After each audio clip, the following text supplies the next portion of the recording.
내연기관 탄생에는 수많은 이점도 많았습니다. 하지만 대기와 공기를 오염시키는 등 또 심각한 미세먼지를 유발하는 등 여러 가지 문제점들이 있었는데요.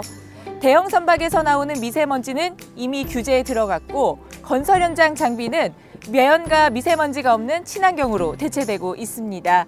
그래서 오늘은 전기와 모터 동력으로 이용하는 친환경 전기식 파일 드라이버를 만나보도록 하겠습니다. 에이스건설이 충남 당진 주기장에서 개최한 친환경 전기식 파일 드라이버 전시 행사에는 건설 분야 종사자와 전문가를 비롯 건설사 관계자 50여 명이 자리를 함께했습니다. 신장비 소개는 개발사 에이스건설 홍인식 대표가 설명하고 둘러보는 행사로 진행됐는데요. 3세대 친환경 황타기로 불리는 이 기계는 대형 건물 지반을 다지는 기초공사에 없어서는 안 되는 필수 장비입니다. 초고층 건물일수록 땅속 깊숙이 스틸 H빔이나 전봇대처럼 생긴 파일을 박아서 탄탄한 지반과 지주부터 다져야 하기 때문인데요. 오늘 전시된 오거스크류 타입은 요란한 굉음과 함께 시커먼 매연을 내뿜던 1세대 항타기와 유압식 해머의 소음과 진동을 완전 배제시킨 3세대 친환경 파일 드라이버 장비입니다. 내연기관을 대신하는 전동식 파일 드라이버의 특징과 장점, 그리고 어떤 점이 다른지 알아봤습니다. 자, 보시다시피 기존에는 유압 펌프를 엔진으로 구동을 합니다. 근데 저희 장비는 이제 유압 전기 모터로 구동을 해서 펌프를 돌려서 이제 이 모든 것을 이제 전기 모터로 구동하는 게 장점이죠. 기존에는 이제 모터가 아닌 엔진 타입으로 했을 때는 엔진이 노후되거나 이렇게 연식이 오래되면은 이제 소음, 분진, 그다음에 이제 뭐 미세먼지 이런 것들이 발생이 많이 하는데 저희 거는 그런 단점을 이제 완전히 커버를 완전히 다 하는 거죠. 엔진 구동 방식이 아닌 전기 구동 방식입니다. 기존의 파일 드라이브 장비는 100% 해 수입을 100% 했고요. 그다음에 타사 장비들은 이제 엔진 타입에서 분진, 매연, 소음 이런 환경 쪽에 대한 문제가 있다 보니까 저희 회사에서 이제 대응하기 위해서 환경에 대응하기 위해서 전기 구동식 파일 드라이브를 개발하게 됐습니다. 1,200여 대의 항타기를 전동식 파일 드라이버로 교체하면 연간 4억 8만 리터의 경유 사용을 줄이는 동시에 비도로 부문에서 발생되는 미세먼지 519톤과 질소산화물 9,135톤을 감축하게 됩니다. 지상이 아닌 땅속에 형성된 수직형 지하 실린더를 오르내리는 대형 해머를 전동으로 작동시키는 항타기 개발사 에이스건설 홍인식 대표도 독보적 가치에서 우러나오는 자신감을 보이며 자세한 설명을 이어갔는데요. 의자 자체가 슬라이딩을 하게 되어 있습니다. 자기 발 길이에 맞춰서 할 수 있게끔. 그다음 모든 레바 위치도 여러 오퍼레이터의 의견을 들어가지고 어느 위치가 제일 좋겠는가, 오른손인가 왼손인가, 거기에 따라서 상당히 이 레바도 왔다 갔다 하면서 움직이게 돼 있고, 그리고 여러모로 제일 중요한 거는 오퍼레이터 작업을 할 때 굉장히 간편하게 작업을 가능한지 하지 않는지 거기에 중점을 더 뒀고요. 전동식 파일 드라이버를 실제 구매한 건설사와 업체 관계자를 만나봤습니다. 요즘에 하도 미세먼지 이런 뉴스거도 많이 나오고, 또 전에는 이제 엔진 방식으로 구동력을 하던 거를 요즘에 이제 전기 방식으로 소음과 모든 게 좀 친환경적이라는 점에서 새로운 제품이 출시되어서 관심을 갖고 한번 해보려고 구매를 하게 되었습니다. 강한 인체공학적 의미를 풍기는 운전과 조작은 지휘산업 신대수 대표가 설명했습니다. 운전사의 체형에 맞게 레버 위치가 이렇게 조정이 되도록 제작을 했습니다. 김한경 전국장비 파일 드라이브 협회장께 현장에서 기대되는 내연기관과 전동식 차이점을 들어봤습니다. 전기식 에코드라이브 회사에서 종전에는 엔진으로 해가지고 재래식으로 전부 장비를 가동을 했는데, 앞으로는 전기식으로 모든 것이 그 작동을 하다 보니까 그 지역 환경과 소음, 미세먼지 여러 가지 그거를 장점을 해결을 할 수 있는 그 장비가 새 품목으로 나왔습니다. 와서 보니까 그 장비 매뉴얼도 한 4가지에서 한 5가지로 업이 됐고 아마 좋은 장비가 될 거고 지역 발전에 많은 호응이 될 것 같습니다. 그리고 민원 관계도 그렇고 장비의 여러 가지 그 장점을 보강을 했기 때문에 핵심적인 거는 그 환경적으로 전혀 그 엔진하고 옛날에는 경유 엔진을 썼는데 미세먼지 이런 여러 가지 환경적으로 전기로 가동을 하다 보니까 정부와 지방자치단체는 비도로 부문에서 파생되는 미세먼지 519톤과 질소산화물 9,135톤을 유일하게 감축시킬 수 있는 친환경 보조금 지원에 발맞춰야 할 때입니다. 시꺼먼 매연을 내뿜으면서 굉음과 진동을 주던 기존의 건설 장비를 이제는 전기 동력으로 대체하면서 건설 현장 분위기가 무색, 무음, 무치로 달라졌다고 하는데요. 배기가스도 없지만 또 경제적인 효과까지 있다고 하니까 더욱이 기대를 모으고 있습니다. 현장에서 교통뉴스 유희영입니다.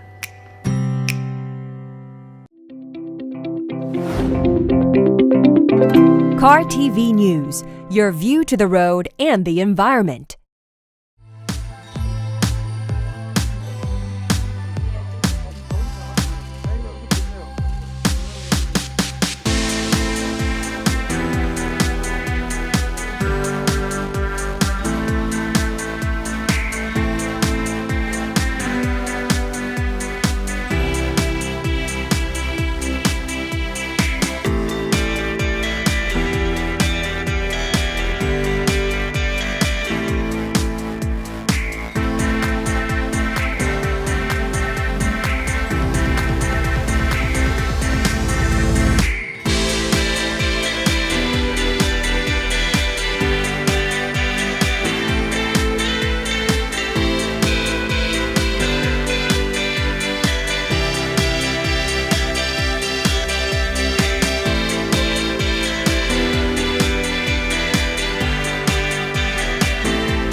한국교통안전공단에서 4월 10일부터 11일까지 양일간 경기도 양평에서 2019년도 자동차 내압용기 안전관리 전문가 워크숍을 개최합니다.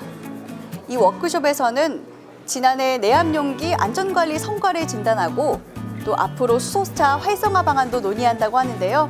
그 현장 속으로 지금 저와 함께 가보시죠. 오후 1시부터 시작된 2019년 워크숍은 100여 명의 관계자들이 참석한 가운데 교통안전공단 특수검사처 이효열 처장 인사말로 시작됐습니다. 이어 전국 각 지부 안전관리처장 소개와 함께 워크숍에 참가한 모든 전문가들이 인사를 나눴는데요. 한국교통안전공단 이현철 차장은 인사 과정이 조금 번거로울 수 있지만 우리나라 CNG 관련 종사자들이 한자리에 모인 시간인 만큼 서로를 소개하고 알아가는 것 또한 중요하다는 설명을 했습니다. 첫 번째 시간은 2018년 내압용기 검사 성과 및 2019년 내압용기 파열 사고 예방 방안을 주제로 이효열 처장이 발표했는데요. 검사 제도가 마련된 배경에 대해 설명했습니다. 2010년 8월 9일 행당동에서 일어났던 버스 LNG 탱크 폭발 사고를 기화로 2011년 11월 25일 서울 지역 등록 차량 내압용기 검사가 시작됐고 2012년 5월 25일 전국으로 확대됐다고 했는데요. 이 처장은 내압용기 검사 시스템이 용기 검사와 장착 검사, 재검사 수순으로 이뤄지기 때문에 첫 시행 이후 지난 8년 동안 단 한 건의 사고가 일어나지 않았음을 강조했습니다.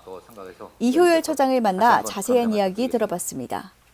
네, 매년 행사를 진행하고 있는 걸로 알고 있는데요. 작년보다 올해 어떤 점을 조금 더 신경을 썼는지 궁금합니다. 네, 올해는 새롭게 이제 정부에서 수소차 로드맵을 발표했기 때문에 CNG 용기 안전은 당연히 확보하는 거고 추가로 이제 수소차에 대해서 전체적으로 종사자들이 좀 기술 정보를 좀 공유를 하고 그다음에 그와 관련해서 앞으로 수소차를 안전하게 관리할 수 있는 그런 방안에 대해서 같이 논의하고 협의하는 그런 관점에 좀 줄을 두고 있습니다. 행당동 사건 이후로 내압용기에 대해서 주기적으로 검사를 하고 있어요. 이 검사 이후에 안전성이 얼마나 확보가 되었고 향상되었는지 궁금합니다. 네, 사건 이후로 국민들이 많이 좀 불편해하셨고 걱정을 하셨는데 검사 제도가 도입이 되고 난 이후에는 그 당시에 문제가 됐던 용기들이라든지 그런 여러 가지 부품의 문제점이라든지 그다음에 장착상의 문제점들을 다 저희들이 검사하는 과정에서 많이 해결했기 때문에 그 당시 대비해서는 안전도가 굉장히 많이 확보됐고요. 그 당시에 부족함이 약 한 30%에서 지금 약 한 10% 이하로 떨어졌기 때문에 향상 안전성은 굉장히 많이 향상이 된 것 같습니다. 그리고 지금까지 검사를 하면서 8년 동안 파열 사고가 제로를 달성을 했기 때문에 국민들이 편하게 안전하게 CNG 차량들을 이용하셔도 될 정도로 이렇게 안전도가 많이 확보됐다고 생각하시면 되겠습니다. 현재 CNG 용기의 안전성을 위해서 한여름에는 압축을 낮추고 있어요. 근데 이제 지금 고압 용기가 기술적으로 발전하고 있는 상황에서 앞으로도 이렇게 압축을 낮출 필요가 있을까에 대해서 어떻게 생각하십니까?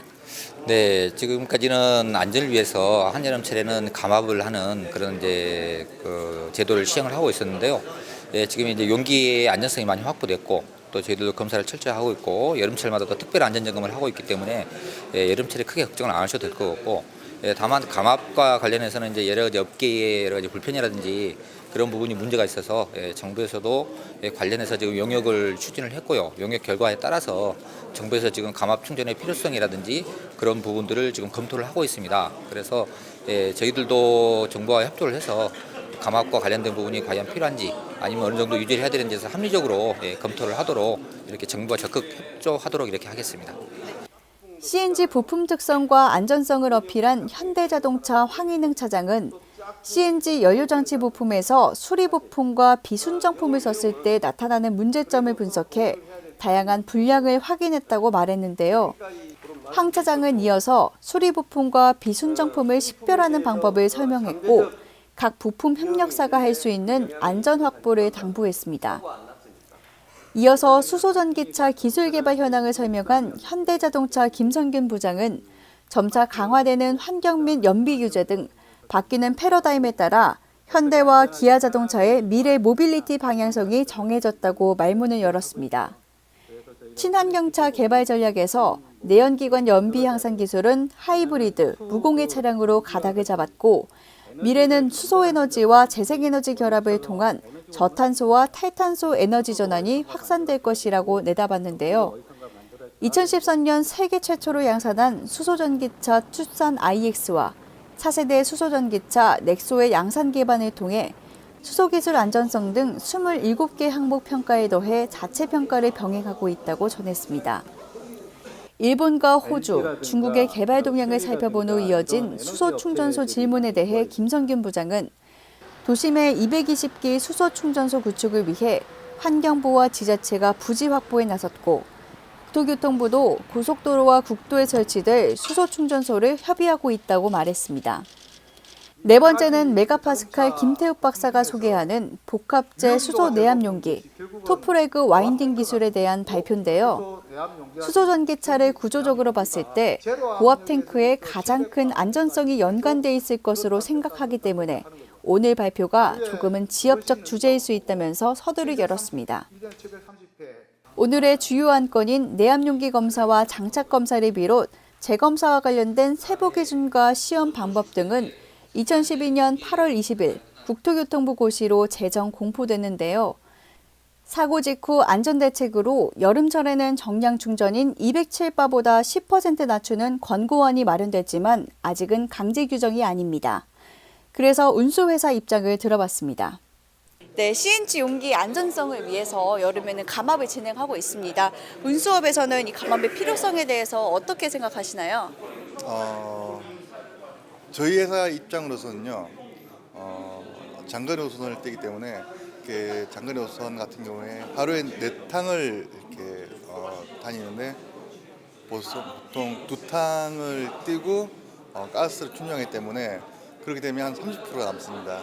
30% 남기 때문에 나머지 또 다음 운행을 하려면 더 충전을 해야 되니까 그렇게 큰 어려움 없습니다. 예전 처음부터 얘기했던 게 이제 내압용기에 대한 그 수수료, 네. 회사 입장으로서는 그 수수료를 묻지를 못하거든요. 이게 보통 한 뭐 7개, 8개 기준으로 부가세 포함해서 71만 7천 원인데 저희 회사 같은 경우에는 차가 130대니까 그 차만 대도 3년 동안 가격이 어마어마하거든요.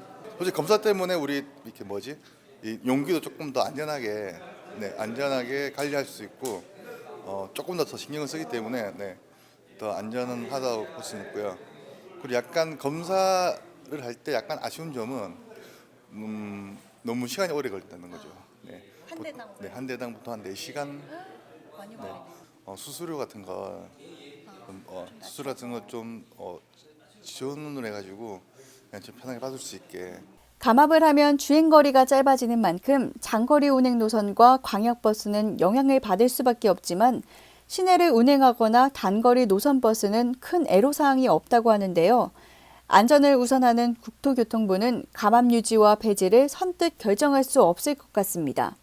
2010년 행당동 버스 사고는 차실 하부에 장착되어 있던 2001년 제작된 이태리산 용량 108리터의 내압용기가 터진 것이 원인인데요. 2001년 12월 출고된 버스에는 108리터 용량의 내압용기 8개가 연결된 상태였지만 다행히 한 번의 용기 파열만 있었습니다. 하지만 이 사고로 승객 15명과 보행자 4명에게 중경상을 입힌 만큼 검사 방법 개선과 강화는 필수입니다. 아울러 CNG 내압용기 압력의 2배를 웃도는 수소전기차용 연료탱크 안전성 유지 대책 마련도 시급합니다. 현장에서 교통뉴스 공희연입니다. 교통뉴스 4월 둘째 주 퀴즈입니다.